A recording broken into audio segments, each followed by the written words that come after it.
যাই হোক, আস্তে আস্তে সামনের গাড়িগুলো একটু একটু করে এগোতে শুরু করেছে। দেখা যাক কতটা এগোনো যায়।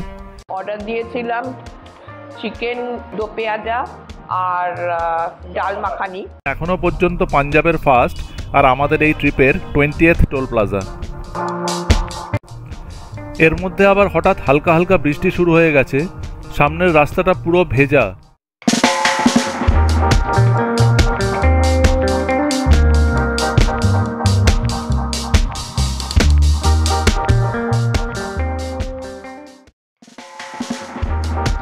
ঘড়িতে এখন ঠিক সন্ধ্যে 6:15 বাজে। আকাশ পুরোপুরি অন্ধকার হয়ে গেছে আর আমরা এইমাত্র কার্নাল পার করে কুরুক্ষেত্রের দিকে এগিয়ে চলেছি। কুরুক্ষেত্র এখান থেকে আর মাত্র 30 কিলোমিটার। আশা করছি আর আধ ঘন্টা থেকে 45 মিনিটের মধ্যেই পৌঁছে যাব।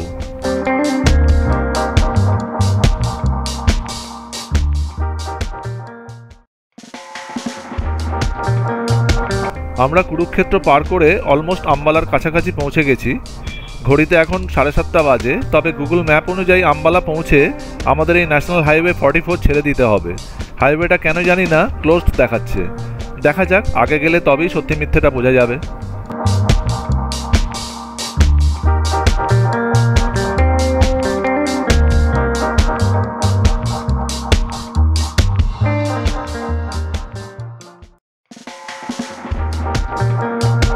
সামনেই লেফট ডাইভারশনের বোর্ড দেখা যাচ্ছে। তার মানে সত্যিই আমাদের ন্যাশনাল হাইওয়ে 44 ছেড়ে বাঁ দিক ধরতে হবে। যদিও গুগল ম্যাপকে সবসময় ভরসা করা যায় না, তবে এক্ষেত্রে আমাদেরকে একদম সঠিক ইনফরমেশনই দিয়েছে। আমরা এখন সেই বাঁ দিকের সার্ভিস লেন দিয়েই চলেছি, যেটা আম্বালা সিটির আউটস্কার্ট ধরে ন্যাশনাল হাইওয়ে 44কে ডান দিকে ফেলে এগিয়ে চলেছে। আর আমরা আপাতত সেই রাস্তা ধরেই যাচ্ছি। ড্রাইভ করতে করতে হঠাৎ দেখলাম গুগল ম্যাপ এই রাস্তাটাও ছেড়ে বাঁ দিকের একটা ইঁদো পচা ছোট গলিতে ঢুকতে বলছে। তবে এবার আর গুগলকে ঠিক ভরসা করতে পারলাম না, তাই একজন লোকাল ভদ্রলোককে ডেকে লুধিয়ানা যাবার রাস্তাটা জেনে নিলাম। গুগল যে একেবারে ভুল তথ্য দিয়েছে সেটা বললে অন্যায় হবে। গুগলের দেখানো রাস্তাটা দিয়েও যাওয়া যাবে, কিন্তু লোকাল ভদ্রলোকের সাজেস্ট করা রাস্তাটা নেওয়ারই সিদ্ধান্ত নিলাম।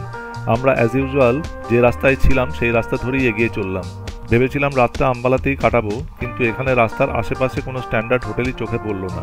সবই একেবারে শহরের মধ্যে, আর প্রপার সিটিতে ঢুকে হোটেল খুঁজে সময় নষ্ট না করে ঠিক করলাম লুধিয়ানা অথবা জলন্ধরের কাছাকাছি যেখানেই কোনো স্ট্যান্ডার্ড রোড সাইড হোটেল পাবো সেইখানেই রাতটা স্টে করব। আর আপনারা দেখতে পাচ্ছেন যে এই রাস্তাটা সামনে গিয়ে আবার ন্যাশনাল হাইওয়ে 44এই মিশছে। আর আমাদের আবার এই ন্যাশনাল হাইওয়ে 44 দিয়ে খানিকটা এগিয়েই ডান দিকে টার্ন নিয়ে একটা গ্রাম্য রাস্তা ধরতে হবে। যাই হোক, আমাদের সঙ্গে থাকুন আর দেখতে থাকুন।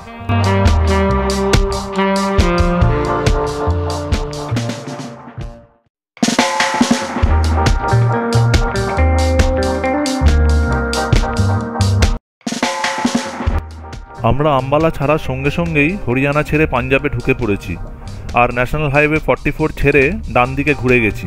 ঢোকা মাত্রই রাস্তার অবস্থাটা শুধু একবার দেখুন। এইরকম ভয়ঙ্কর রাস্তা ধরে কতটা যেতে হবে জানি না, তবে খুব বেশিক্ষণ এইরকম রাস্তায় গাড়ি চললে মনে হয় না আমরা গাড়িটাকে অক্ষত অবস্থায় লাদাখ অবধি নিয়ে যেতে পারবো। যেমন ভাঙা ঠিক তেমনই সরু।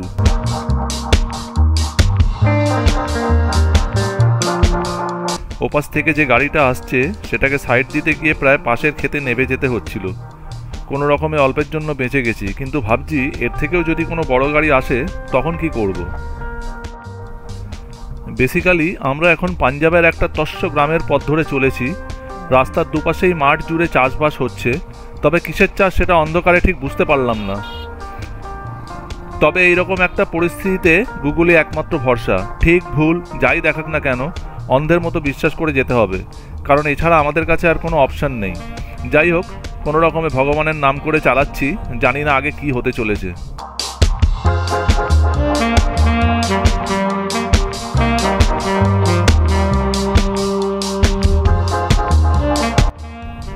দেখুন, এতক্ষণ এই রাস্তায় ড্রাইভ করছি আর এই প্রথম একজন মানুষের দেখা পেলাম।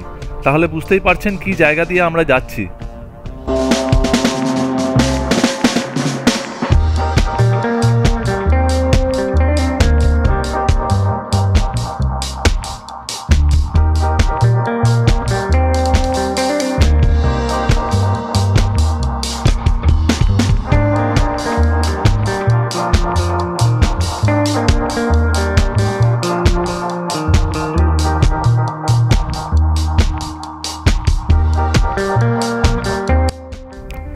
এতদূর এসে সামনে রাস্তাটা 3 ভাগে ভাগ হয়ে গেছে, ডান দিক, বাঁ দিক আর সোজা। আর এইখানেই গুগল ম্যাপের আসল পরীক্ষা। দেখি গুগল কি দেখাচ্ছে। গুগল আমাদের সোজাই যেতে বলছে, অগত্যা সেটাই যাব।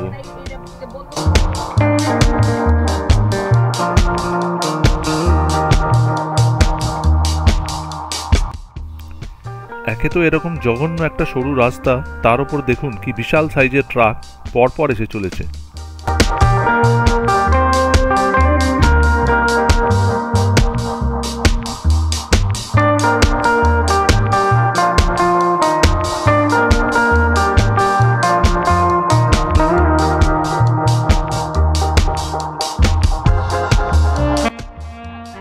যাই হোক, আপাতত ঠিক রাস্তা ধরেই যাচ্ছি বলে মনে হয়। বলতে বলতেই আবার দেখছি সামনে রাস্তাটা দুদিকে ভাগ হয়েছে, একটা বাঁ দিকে গেছে আর একটা সোজা। আর এবারেও গুগল আমাদের সোজা রাস্তাটাই ধরতে বলছে। তবে বাঁ দিকের রাস্তাটা ক্রস করে একটু সোজা যেতে না যেতেই হঠাৎ করে গুগল দেখাতে শুরু করলো যে আমাদের নাকি বাঁ দিকের রাস্তাটা ধরা উচিত ছিল। মানে গুগলের ভাষায় আমরা ভুল রাস্তায় এসে পড়েছি। জাস্ট একবার ভেবে দেখুন কি ডেঞ্জারাস সিচুয়েশন। একে তো রাস্তার এই দুর্দশা, তার উপর ন্যাশনাল হাইওয়ে 44 বন্ধ থাকার দরুন সমস্ত গাড়িগুলো এই রাস্তা ধরেই আসা শুরু করেছে। গাড়িটাকে যে একটু ব্যাক করাবো সেই সুযোগটাও পাচ্ছি না। পেছনে লাইন দিয়ে গাড়ি বাঁদিকে ঢুকছে, রাস্তায় কোনো লোকও নেই যাকে রিকোয়েস্ট করব পেছনের গাড়িগুলোকে একটু দাঁড় করাতে, যাতে আমি কোনো রকমে ব্যাক করে বাঁদিকের রাস্তাটা ধরে নিতে পারি। যাই হোক, বহুক্ষণ ধৈর্য ধরে অপেক্ষা করার পর দেখতে পেলাম পেছনের গাড়ি আসা বন্ধ হয়েছে। আর সঙ্গে সঙ্গে একটুও সময় নষ্ট না করে গাড়িটাকে ব্যাক করিয়ে বাঁদিকে ঢুকে পড়লাম।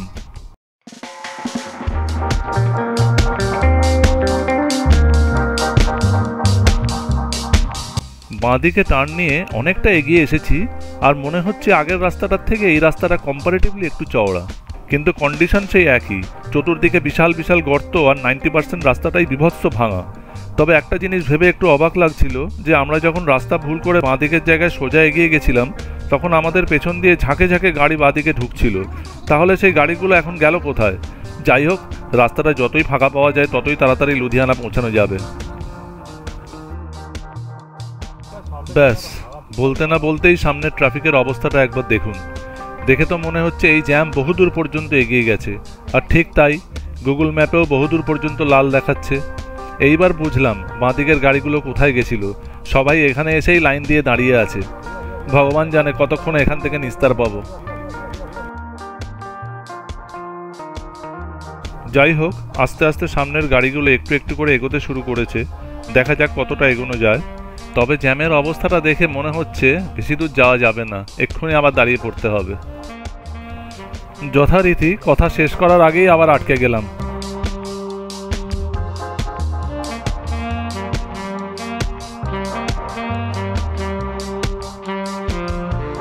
দীর্ঘক্ষণ পর আমাদের উল্টো দিক থেকে আসা গাড়িগুলোকে এই প্রথম একটু নড়তে দেখলাম। দেখুন, এই রাস্তা দিয়ে বড় বড় বাসও যাচ্ছে। মনে হচ্ছে NH44 বন্ধ হওয়ার জন্য এটাই আম্বালা লুধিয়ানার মেন রুট হয়ে দাঁড়িয়েছে, আর সেই জন্যই এখান দিয়ে ছোট বড় সব রকমের গাড়ি যাতায়াত করছে। যে গাড়িগুলো উল্টো দিক থেকে আসছে তাদের অবস্থা তো মনে হয় আমাদের থেকেও শোচনীয়। কি বিশাল লম্বা লাইন, দেখলেও ভয় লাগছে। সামনে আবার রাস্তাটা দুভাগে ভাগ হয়ে গেছে, ডান দিক আর বাঁ দিক। গুগল আমাদের বাঁ দিকের রাস্তাটা সাজেস্ট করেছে। ডান দিকটা করলেই খুশি হতাম, কারণ ডান দিকের রাস্তাটা দেখে মনে হলো একদম ফাঁকা। তবে বাঁ দিকে শুধুমাত্র যাওয়ার রাস্তাটা কিছুটা হলেও তুলনামূলকভাবে ভালো, কারণ এই দিকের গাড়িগুলো একটু করে হলেও এগোচ্ছে, কিন্তু আসার রাস্তাটা যেন একেবারে ব্লক হয়ে গেছে, একটুও হেলদোল নেই। গাড়ির টায়ারগুলো নিয়ে একটু দুশ্চিন্তায় আছি, কারণ ম্যাক্সিমাম রাস্তাটাই ভাঙা ইট দিয়ে বেছানো, আর এই ধরনের ইটের রাস্তাগুলো যে কোনো গাড়ির টায়ারের পক্ষেই খুবই বিপজ্জনক। জানি না আর কতদূর গিয়ে জ্যামটা পুরোপুরি ছাড়বে, আর কখনই বা ভালো রাস্তার দেখা পাবো। বললে অবাক হবেন যে আমরা লাস্ট 36 মিনিটে মাত্র 2 কিলোমিটার রাস্তা পার করতে পেরেছি। সামনে আবার রাস্তাটা দুভাগ হয়ে গেছে, বাঁ দিকে আর সোজা। যদিও গুগল অনুযায়ী আমাদের সোজা রাস্তাটাই ধরা উচিত ছিল, কিন্তু ওখানকার একজন লোকাল লোক আমাদের বাঁ দিকের রাস্তাটা সাজেস্ট করলো, কারণ বাঁ দিকের রাস্তা দিয়ে নাকি কোনো বড় গাড়ি যাতায়াত করে না, তাই জ্যাম থাকলেও সোজা রাস্তার থেকে কমই থাকবে। আমরাও বাঁদিক ধরেই এগিয়ে চললাম।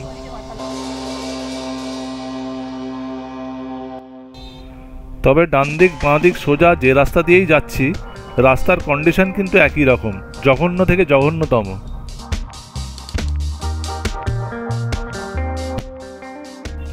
ব্যাস, মনে হচ্ছে সামনে আবার জ্যাম শুরু হয়ে গেছে।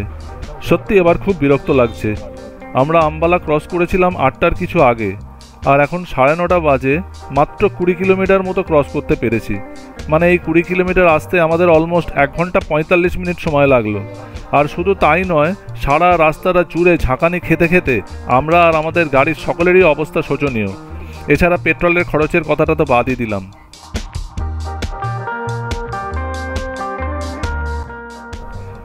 যদিও এই রাস্তাটা এখনো পর্যন্ত কোনো লোকজনই চোখে পড়েনি, তবে এটা একটা জনবহুল এরিয়া। রাস্তার দুধারেই বড় বড় বাড়িতে ভরা, আর এখানে চাষবাসের কোনো নামগন্ধও নেই। মনে হয় এটা পয়সাওয়ালা ফার্মার্সদের কোনো কলোনি। আম্বালা থেকে ন্যাশনাল হাইওয়ে 44 ধরে লুধিয়ানার ডিস্টেন্স হলো 112.5 কিলোমিটার, যেটা খুব ধীরে সুস্থে আরাম করে চালিয়েও ম্যাক্সিমাম 2 ঘন্টার মধ্যে পৌঁছে যাওয়া যায়। আর আমাদের অবস্থাটা শুধু একবার দেখুন, প্রায় 2 ঘন্টা ধরে ড্রাইভ করে চলেছি, হয়তো 20 কিলোমিটারের একটু বেশি কভার করতে পেরেছি।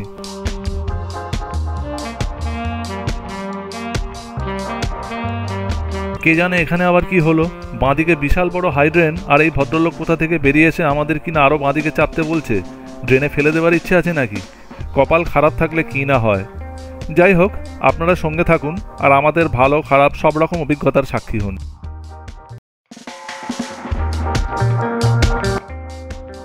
বহু কষ্টে ফাইনালি আমরা জ্যাম কাটিয়ে একটা স্টেট হাইওয়ে টাইপের রাস্তায় উঠে পড়েছি, আর সেই সঙ্গে হাঁপ ছেড়ে বেঁচেছি। এই রাস্তাটার নামটা ঠিক জানা নেই, তাই আপনাদেরকেও জানাতে পারলাম না। তবে আশেপাশে 2-1টা বোর্ড দেখে যা বুঝলাম, সেটা হলো আমরা ন্যাশনাল হাইওয়ে 44-এর অ্যাডজেসেন্ট কোনো রাস্তা ধরে পাটিয়ালার আশপাশ দিয়ে যাচ্ছি। এখন ঘড়িতে 10:45 বাজে, আর গুগল অনুযায়ী এখান থেকে লুধিয়ানা পৌঁছাতে মোটামুটি আরও ঘন্টা দেড়েক সময় লাগবে। এই রাস্তাটার কন্ডিশন মোটামুটি ড্রাইভ করার পক্ষে ঠিকঠাকই আছে, তবে খুব ভালোও বলা যায় না, কারণ রাস্তার মাঝে মধ্যে বেশ কিছু জায়গা ভাঙা, দূর থেকে একদম বোঝা যাচ্ছে না। রাত বাড়ছে, তার সঙ্গে অন্ধকারও, আর শুধু হেডলাইটের উপর পুরোপুরি ভরসা করে অতিরিক্ত স্পিডে ড্রাইভ করে অযথা কোনো রিস্ক নিতে চাই না। তাই ধীরে সুস্থে speed limit 50-60 kilometre per hour স্পিডের আশেপাশে রেখেই ড্রাইভ করে চলেছি। তাতে যদি সময় একটু বেশি লাগে লাগুক, কোনো ক্ষতি নেই। কেননা প্রথমেই বলেছি, আজকের ট্রিপটা হলো টোটালি আনপ্ল্যান্ড। শুধু একটাই টার্গেট, যতটা সম্ভব ডেস্টিনেশনের দিকে এগিয়ে যাওয়া। রাস্তাটা কোথাও কোথাও ডান দিক বাঁ দিকে হঠাৎ হঠাৎ ঘুরে যাচ্ছে, তাই খুব সাবধানে চালাতে হচ্ছে। কোথাও কোনো বোর্ড অথবা মাইলস্টোনও দেখতে পাচ্ছি না, তাই এক্স্যাক্ট লোকেশনটা ঠিক বুঝতেও পারছি না, যদিও গুগল তার মতো করে দেখেই চলেছে।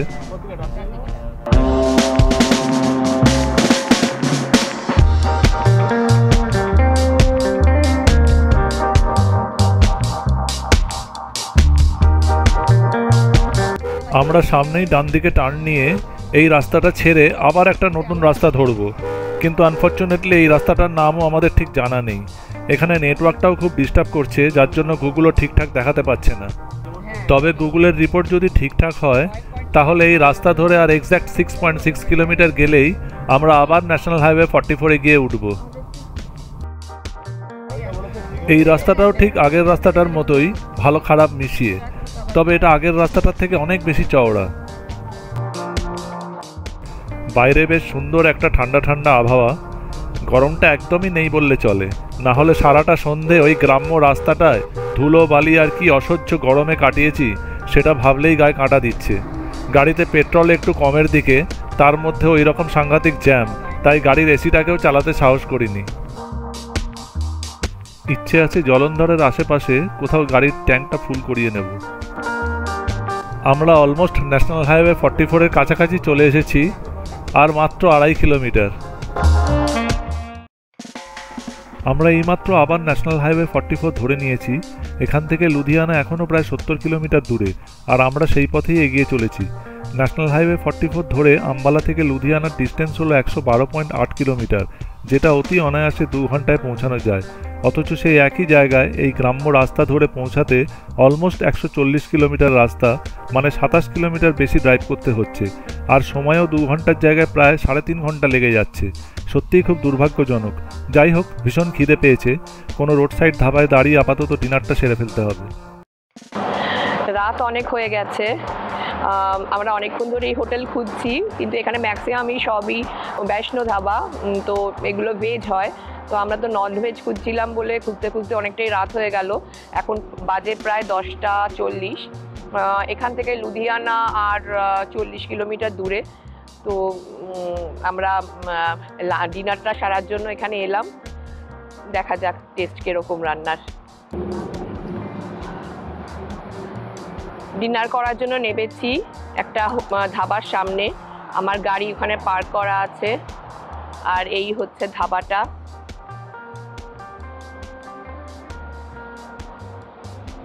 পরিষ্কার পরিচ্ছন্ন, ভালোই, এসিও রয়েছে ভেতরে। অলরেডি আমরা খাওয়া শুরু করে দিয়েছি। অর্ডার দিয়েছিলাম চিকেন দো পেঁয়াজা আর ডাল মাখানি। অসাধারণ খেতে, মানে এত, তার সাথে নান নিয়েছিলাম আর স্যালাড। তো এত ভালো খেতে যে অলরেডি খাবার দেখে ঝাঁপিয়ে পড়েছি খাবারের ওপরে। এটা ভিডিওটা করতে ভুলে গেছিলাম, এখন করে দিলাম। তাই হোটেলটার বসার জায়গাটাও, সিটিং এরিয়াটাও ভীষণ সুন্দর, খুব ভালো করে সাজানো, খুব ভালো। রোড সাইডে এত সুন্দর একটা ধাবা পেয়ে যাব আশা করিনি। আর রান্না তো আশাতিরিক্ত ভালো।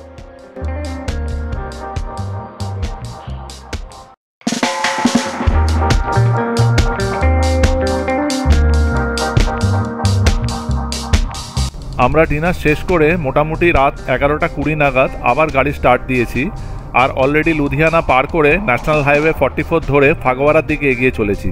ফাগওয়ারা এখান থেকে আর মাত্র 26 কিলোমিটার। এখন ঘড়িতে ঠিক রাত 1:45 বাজে, আর আমরা অনেকক্ষণ পর আবার একটা টোল প্লাজার কাছে চলে এসেছি, যেটা কিনা এখনও পর্যন্ত পাঞ্জাবের ফার্স্ট আর আমাদের এই ট্রিপের 20th টোল প্লাজা।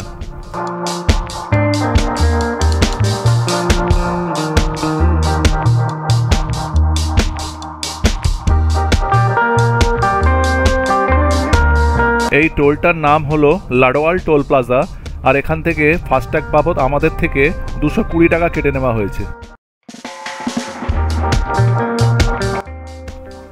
আমরা কিছুক্ষণ আগে জলন্ধর পৌঁছে গাড়ির ফুয়েল ট্যাঙ্ক ভর্তি করে নিয়েছি।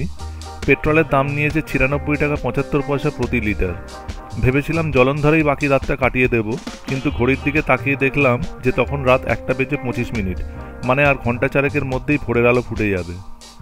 তাই ঝিনুক সাজেস্ট করলো যে যদি আমার শরীর পারমিট করে তাহলে অল্প কয়েক ঘন্টার জন্য কোনো হোটেল নিয়ে সময় নষ্ট না করে আমাদের আরও খানিকটা এগিয়ে যাওয়াই ভালো। তারপর যখন শরীর একেবারেই আর সাপোর্ট দেবে না, তখন না হয় আশেপাশে কোনো ভালো হোটেল দেখে পুরো দিনটাই কমপ্লিট রেস্ট নিয়ে নেওয়া যাবে। মেয়েকে নিয়ে কোনো চিন্তা নেই, কারণ মেয়ে ততক্ষণে চাদর চাপা দিয়ে বালিশে মাথা রেখে পেছনের ব্যাক সিটে আরাম করে ঘুমোচ্ছে। অগত্যা যেমনই ভাবা তেমনই কাজ, কারণ সত্যি কথা বলতে আমি দিনের চেয়ে রাতে গাড়ি চালাতে বেশি কমফোর্টেবল ফিল করি, আর আমার কোনো ঘুমের ব্যামো ট্যামো নেই।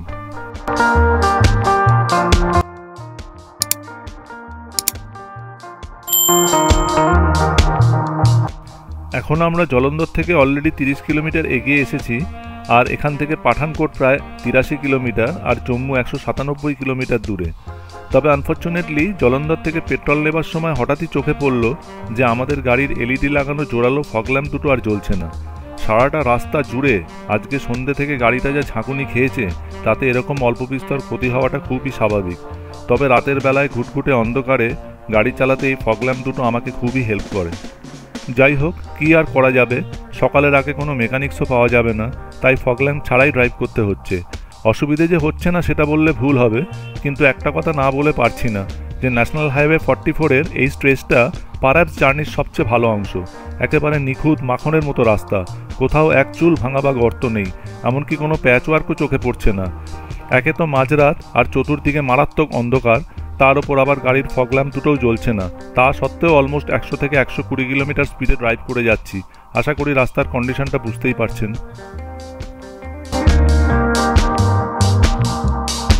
কিন্তু সবচেয়ে বাজে ব্যাপারটা হলো যে ফগ ল্যাম্প না জ্বলার দরুন গাড়ির লাইটের জোরও অনেকটা কমে গেছে, আর তার জন্য আমাদের অ্যাকশন ক্যামেরাটা খুব একটা পরিষ্কার ভিডিও নিতে পারছে না। তাই নাইট জার্নির ভিডিও আর বেশি করব না, শুধু মেন জায়গাগুলো এলে আপনাদের অবশ্যই তার ফুল ইনফরমেশনগুলো দিয়ে দেবো। কোথাও যাবেন না কিন্তু, সঙ্গে থাকুন আর দেখতে থাকুন।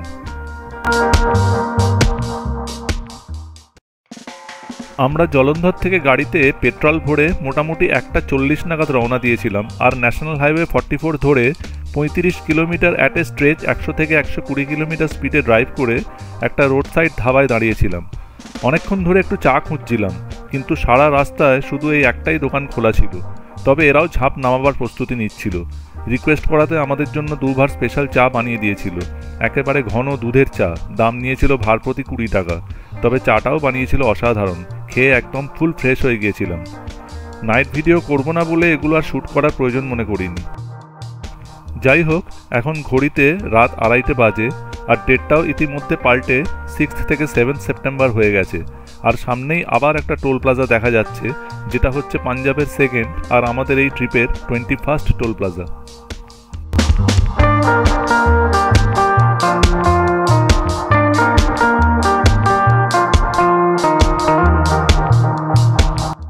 এই প্লাজাটার নাম হচ্ছে চোলাং টোল প্লাজা, আর এখান থেকে আমাদের টোল ফি বাবদ 105 টাকা কাটা হয়েছে। গুগল ম্যাপ অনুযায়ী এই টোল প্লাজা থেকে পাঠানকোটের ডিস্টেন্স হলো 78.2 কিলোমিটার, আর পৌঁছানোর এস্টিমেটেড টাইম দেখাচ্ছে 1 থেকে 1.25 ঘন্টা। তার মানে সব ঠিক থাকলে আশা করা যায় যে আমরা 3:30 থেকে 4:45-এর মধ্যে পাঠানকোটে ঢুকে পড়ব।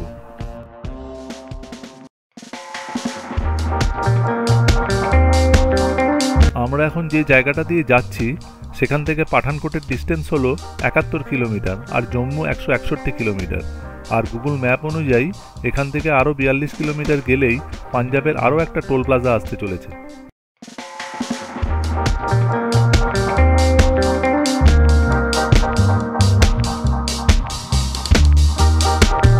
এখন ঘড়িতে ঠিক 3:50, আর আমরা ন্যাশনাল হাইওয়ে 44 ধরে আরও 42 কিলোমিটার চলে এসেছি। সামনেই পাঞ্জাবের 3rd আর আমাদের এই ট্রিপের 22nd টোল প্লাজাটা দেখা যাচ্ছে।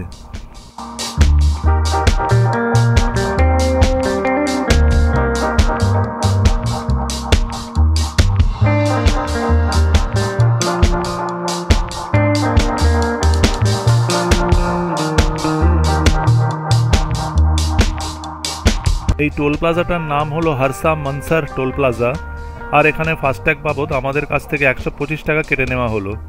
এই টোল প্লাজা থেকে পাঠানকোটের ডিস্টেন্স হলো আর মাত্র 28.4 কিলোমিটার, আর জম্মু এখনও 142.6 কিলোমিটার দূরে।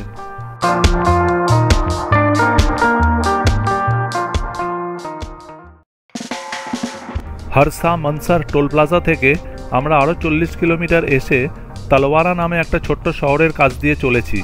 আর এই প্রসঙ্গে আরও একটা কথা বলে রাখা দরকার যে পাঞ্জাবের এই তালওয়ারা শহর ছাড়াও এখান থেকে কিছুটা দূরে হিমাচল প্রদেশেও তালওয়ারা নামে একটা ছোট্ট গ্রাম আছে। এখান থেকে আর 6 কিলোমিটার এগোলেই আমরা কিছুক্ষণের জন্য হিমাচল প্রদেশের মধ্যে দিয়ে জার্নি করব।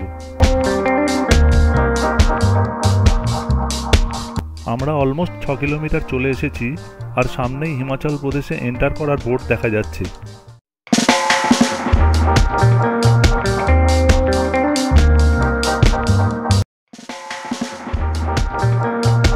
এখন আমরা হিমাচল প্রদেশের মধ্যে দিয়েই যাচ্ছি, তবে কিছু দূর গিয়েই আবার হিমাচল প্রদেশ ছেড়ে পাঞ্জাবে ঢুকে পড়ব। প্রসঙ্গত বলে রাখি, পাঞ্জাব আর হিমাচল প্রদেশের এই বর্ডারটা ছাড়াও পাঠানকোট থেকে খানিকটা এগোলেই আরও একবার পাঞ্জাব আর হিমাচল প্রদেশের বর্ডার পাওয়া যায়, আর তখনও পাঞ্জাব ছেড়ে হিমাচলের মধ্যে দিয়ে খানিকক্ষণ ট্রাভেল করতে হয়। মানে সহজ ভাষায় পাঞ্জাব থেকে জম্মু যেতে হলে দুবার দুটো ভিন্ন জায়গায় পাঞ্জাব আর হিমাচল প্রদেশের বর্ডার পাওয়া যায়।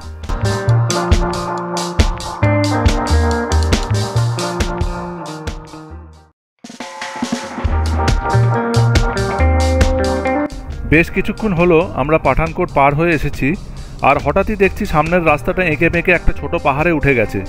যদিও একেবারে শিওর নই, তবুও মনে হচ্ছে আমরা আবার পাঞ্জাব ছেড়ে এই পাহাড়ি অংশটা হিমাচল প্রদেশের মধ্যে দিয়ে যাচ্ছি। তবে এটা কিন্তু সম্পূর্ণ আমার নিজের ধারণা। রাতের অন্ধকারে আর এই অল্প আলোয় আপনাদের এই জায়গাটার এক্স্যাক্ট ভিউটা দেখাতে পাচ্ছি না, কিন্তু সত্যিটা হলো যে আমরা এখন একটা টিলা টাইপের পাহাড়ে উঠছি। সামনেই ডান দিকে ধর্মশালা যাবার একটা রাস্তা কেটে গেছে, তবে আমরা সোজা রাস্তা ধরেই এগোবো। ইতিমধ্যেই পাহাড় থেকে এখন নিচে নামাও শুরু করে দিয়েছি। পাহাড় না বলে এটাকে টিলা বললেই ঠিক হবে। মুহূর্তের মধ্যে ওঠানামার পালা শেষ। আবার আমরা সমতলে পড়ে গেছি। তবে এই অন্ধকারের মধ্যেও চতুর্দিকে হালকা হালকা অনেক পাহাড় দেখা যাচ্ছে। এখান থেকে জম্মু এখনও 110 কিলোমিটার আর শ্রীনগর 409 কিলোমিটার।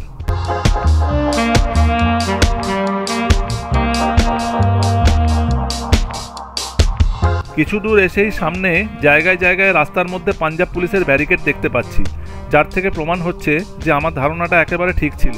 আমরা সত্যিই হিমাচল প্রদেশেই ছিলাম আর এখন আবার পাঞ্জাবে ঢুকে পড়ছি। আর ঢোকা মাত্র মাধবপুর নামে একটা ছোট্ট শহরের মধ্যে দিয়ে চলেছি।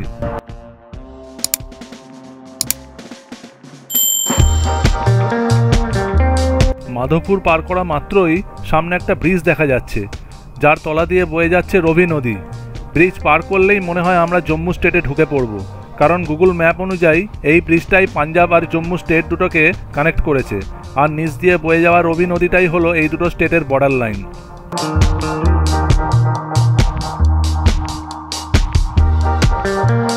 আমরা ব্রিজের শেষ প্রান্তে চলে এসেছি আর সামনেই জম্মু স্টেটে এন্টার করার বোর্ড দেখা যাচ্ছে।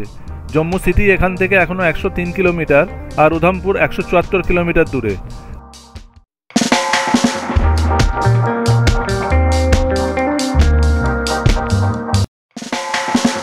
আমরা জম্মু অ্যান্ড কাশ্মীরে ঢোকার সঙ্গে সঙ্গেই এই স্টেটের ফার্স্ট আর আমাদের এই ট্রিপের 23rd টোল প্লাজায় এসে গেছি।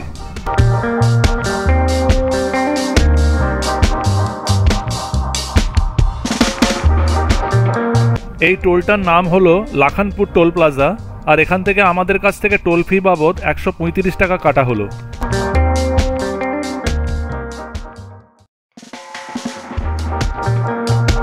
রাতে আর বিশেষ কিছুই দেখানোর ছিল না বলে ক্যামেরাটা বন্ধ করে দিয়েছিলাম, আর এইমাত্র ভোরের আলো ফোটার সঙ্গে সঙ্গে আবার ভিডিও করা স্টার্ট করে দিয়েছি। এখন আমরা ছল্লা দয়ালাচাক রোড ধরে একটা পাহাড়ি রাস্তার মধ্যে দিয়ে উধমপুরের দিকে এগিয়ে চলেছি। তবে এই প্রসঙ্গে জানিয়ে রাখি যে আমরা ভোর হবার কিছুক্ষণ আগেই চাক দয়ালা নামে একটা বড়সড় ক্রসিং থেকে জম্মু সিটি পৌঁছানোর 64 কিলোমিটার আগেই ন্যাশনাল হাইওয়ে 44 ছেড়ে রাইট টার্ন নিয়ে এই ছল্লা দয়ালাচাক রোডটা ধরে নিয়েছিলাম, আর এখন সেই রোড ধরেই উধমপুরের দিকে এগিয়ে চলেছি। আমরা ইচ্ছে করলে ন্যাশনাল হাইওয়ে 44 ধরে সোজা জম্মু সিটি হয়েও উধমপুর পৌঁছতে পারতাম, কিন্তু গুগল আমাদেরকে সম্পূর্ণ এই অজানা রুটটা ধরার জন্য বারবার ইনসিস্ট করলো। কারণ এই রুট ফলো করলে প্রথমত কোনো জ্যামের সম্মুখীন হতে হবে না, যেটা জম্মু থেকে উধমপুর যাবার পথে মোটামুটি প্রত্যেক দিনই সবাইকে কম বেশি ফেস করতে হয়। দ্বিতীয়ত এই রাস্তা ধরে উধমপুরের ডিস্টেন্স হলো মাত্র 81.8 কিলোমিটার, ওয়ারাস ন্যাশনাল হাইওয়ে 44 দিয়ে উধমপুরের ডিস্টেন্স হচ্ছে 108 কিলোমিটার।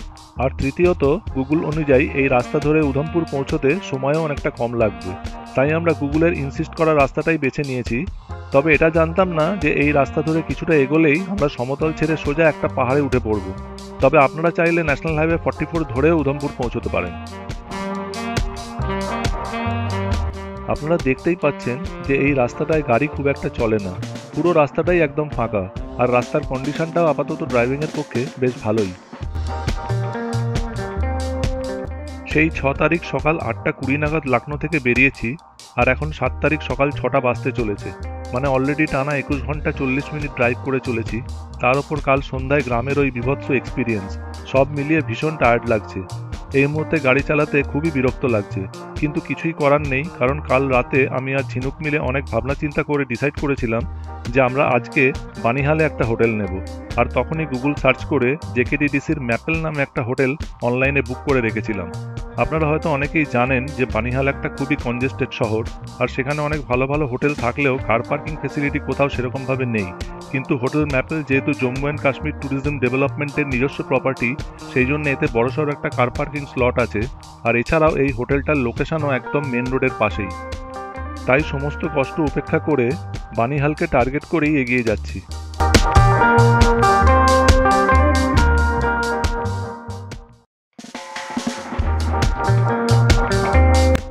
আমরা এখন যে জায়গাটা পার করছি সেখান থেকে উধমপুরের ডিস্টেন্স এখনও 75 কিলোমিটার। তবে আর কিছুটা গেলেই আমাদের এই ছাল্লা দয়ালাচাক রোড ছেড়ে ধর উধমপুর রোড ধরতে হবে। আর এই ধর উধমপুর রোডটাই আমাদের সোজা উধমপুরে নিয়ে গিয়ে ফেলবে। উধমপুর পৌঁছানোর পথে এই রাস্তায় অনেকগুলো ছোট ছোট টাউন পড়বে, যেমন 2 কিলোমিটার পরেই আসবে ডিঙ্গা এএমবি, 14 কিলোমিটার পরে গালাক, 20 কিলোমিটার গেলে রামকোট, বটতাল আসবে 42 কিলোমিটার পরে, বিল্লাওয়ার 52 কিলোমিটারে, আর ফাইনালি উধমপুর 75 কিলোমিটার। আর গুগল ম্যাপ অনুযায়ী উধমপুর পৌঁছানোর এস্টিমেটেড ট্রাভেল টাইম হলো 1.5 থেকে 2 ঘন্টা। এখানে এখন বেশ একটা ঠান্ডা ঠান্ডা আমেজ, আর তার ওপর ওয়েদারটা একদম মেঘলা, তাই একটু গরম চা হলে মন্দ হতো না। দেখি সামনে কোথাও চায়ের দোকান পাই কিনা।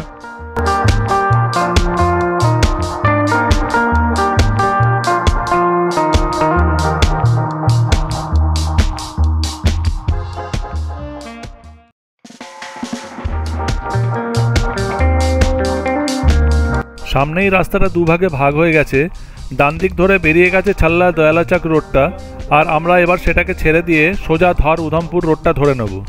তবে ধর উধমপুর রোডে ঢোকার আগেই রাস্তার যে শোচনীয় কন্ডিশন দেখছি, তাতে মনে হচ্ছে না যে সামনের জার্নিটা খুব একটা আরামদায়ক হবে।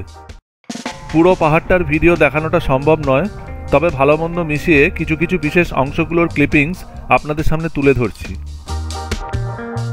কিছু দূর আসতে না আসতেই সামনে দেখুন কিভাবে ধস নেমে রাস্তার অর্ধেকটাই বন্ধ হয়ে গেছে। শুধু তাই নয়, আগাগোড়া রাস্তাটার কন্ডিশনটা একবার দেখুন, চতুর্দিকটা পুরোপুরি ভাঙা আর বড় বড় গর্তে ভরা। কতক্ষণ যে এইভাবে ড্রাইভ করতে হবে বুঝতে পারছি না। খালি ভাবছি একটু আগে গেলেই হয়তো রাস্তাটা আবার ভালো হয়ে যাবে, তবে উল্টে আরও যেন ওয়ার্স্ট থেকে ওয়ার্স্ট হয়ে উঠছে।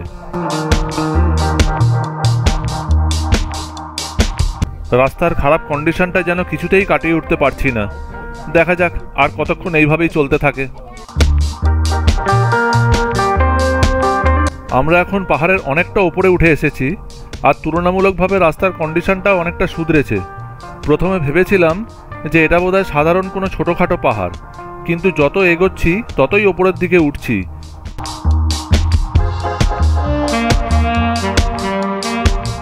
এখন যে জায়গাটা দিয়ে যাচ্ছি সেটা সাংঘাতিক খাড়াই, সেকেন্ড গিয়ারে রেখেই চালাতে হচ্ছে, আর মাঝে মাঝে বেশ বড় বড় হেয়ারপিন বেন্ডও দেখতে পাচ্ছি। দেখে আশা করি বুঝতেই পারছেন যে আমরা অনেকক্ষণ ধরে শুধু ওপরের দিকেই উঠে চলেছি, আর দেখতে দেখতেই আমরা এখন একদম পাহাড়ের টপে উঠে এসেছি। আমরা এখন এতটাই ওপরে উঠে এসেছি যে আশেপাশে যতগুলো পাহাড় দেখা যাচ্ছিল সেগুলো একটাও আর দেখা যাচ্ছে না। আপাতত আমরা এখন এই অঞ্চলের সবচেয়ে উঁচু অংশটা দিয়ে পাস করছি। সত্যি এ যেন এক অদ্ভুত অনুভূতি। সুদূর কলকাতা থেকে 8টা স্টেট পার করে আমরা কিনা এখন উধমপুরের কাছাকাছি একটা দীর্ঘ পাহাড়ের একদম টপে গাড়ি ড্রাইভ করছি। এই অনুভূতি সারা জীবনেও ভুলতে পারবো বলে মনে হয় না। এর মধ্যে আবার হঠাৎ হালকা হালকা বৃষ্টি শুরু হয়ে গেছে। সামনের রাস্তাটা পুরো ভেজা, দেখে মনে হচ্ছে এখানে অনেকক্ষণ আগেই বৃষ্টি শুরু হয়েছে। যাই হোক, এতক্ষণে মনে হচ্ছে আমরা আবার পাহাড় থেকে নিচে নামা শুরু করেছি।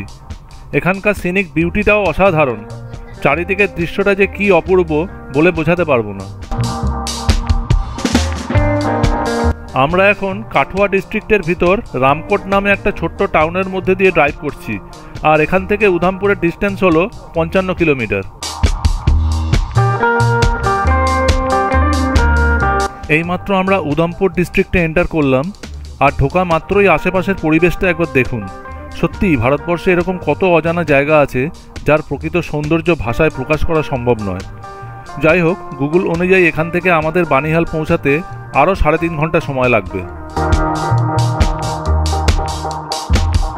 আমরা এতক্ষণ যে পাহাড়টায় ড্রাইভ করছিলাম সেটা হঠাৎই দেখছি সামনে গিয়ে শেষ হয়ে যাচ্ছে, তাই আমরা এখন ডান দিকের একটা ব্রিজ ধরে নিয়েছি। কি অদ্ভুত দৃশ্য! এই ব্রিজটা আমাদের বাঁ দিকের একটা পাহাড় থেকে সোজা ডান দিকের একটা সম্পূর্ণ আলাদা পাহাড়ে কানেক্ট করেছে। এইমাত্র আমরা ব্রিজ ছেড়ে ডান দিকের পাহাড়টায় গিয়ে উঠলাম। যে ব্রিজটা দিয়ে পার করে এলাম তার নিচ দিয়ে একটা নদী বয়ে গেছে, কিন্তু নদীর নামটা আমাদের ঠিক জানা নেই। সামনে অনেক উপর দিয়ে আরও একটা বিশাল ব্রিজ দেখা যাচ্ছে, আর এই ব্রিজটাও অন্য দিক দিয়ে এই একই নদীটাকে পার করেছে। এই পাহাড়টায় পড়ার পর থেকে রাস্তার কন্ডিশনটা আবার বেশ খারাপের দিকেই। আমরা অলমোস্ট উধমপুরের কাছে চলে এসেছি। উধমপুর এখান থেকে আর মাত্র 14 কিলোমিটার। ফাইনালি আমরা উধমপুর পৌঁছে আবার ন্যাশনাল হাইওয়ে 44 ধরে নিয়েছি। ভিডিওটা অনেকটাই বড় হয়ে গেছে, তাই আজকের এপিসোডটা এখানেই শেষ করছি। আপনারা কিন্তু সঙ্গে থাকবেন, খুব শীঘ্রই আমরা পরের এপিসোডটা নিয়ে ফিরে আসছি। আর কলকাতা টু লাদাখের প্রথম 3টে ভিডিও যারা দেখেননি, পারলে অবশ্যই দেখবেন, আশা করি হতাশ হবেন না। আপনাদের সুবিধের জন্য নিচের ডেসক্রিপশন বক্সে আগের ভিডিওগুলোর লিঙ্ক দেওয়া থাকবে।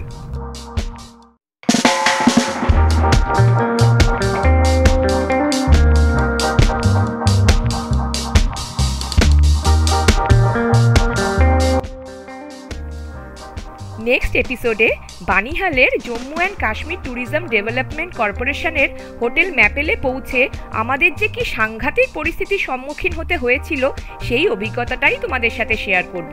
তাই আমাদের সঙ্গে থেকো আর প্রতিটা এপিসোড এনজয় করো। ভালো লাগলে প্লিজ প্লিজ প্লিজ আমাদের এই চ্যানেলটাকে সাবস্ক্রাইব করো আর ভিডিওগুলোকে লাইক আর কমেন্ট করতে ভুলো না। So thank you and keep watching horizon hike.